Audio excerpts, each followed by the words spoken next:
So for this month, the ORL has contributed in fixing 8 vulnerabilities covered by 7 SAP security notes. This includes the one hot news in IS Oil and 4 high priority notes affecting SAP SAP Solution Manager, SAP Web Dispatcher, and SAP ICM. Now, if the ICM sounds familiar, it definitely should. JP, you want to dive in and shed some more light around ICM for us? Absolutely. Yeah, it feels like a blast from the past. ICM or ICMAD making a comeback.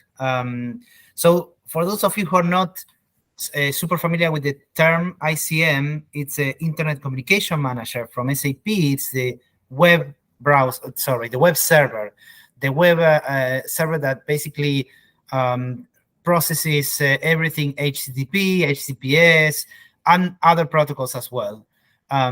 So in many cases, it's internet facing and it's serving applications, your business applications, to potentially untrusted networks.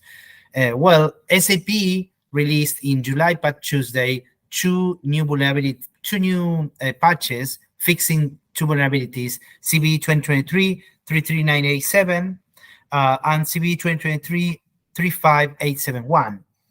Both of them have a component that is very critical to the SAP applications because they affect ICM. And the attacks that are possible through these vulnerabilities are very similar to the attack vectors of ICMAD.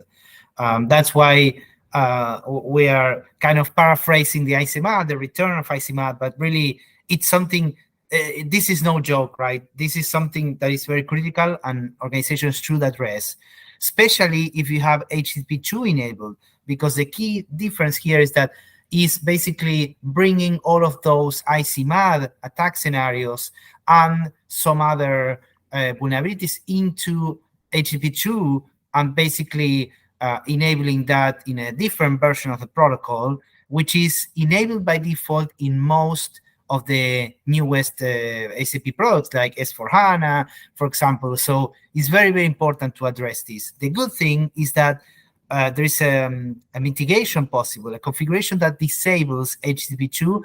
So if it's something that will take longer for your organization to patch, you can go ahead and disable it. And I would actually highly recommend it to reduce that risk. The performance impact shouldn't be higher than 20% according to SAP's documentation. So I think it's a safe trade-off to make.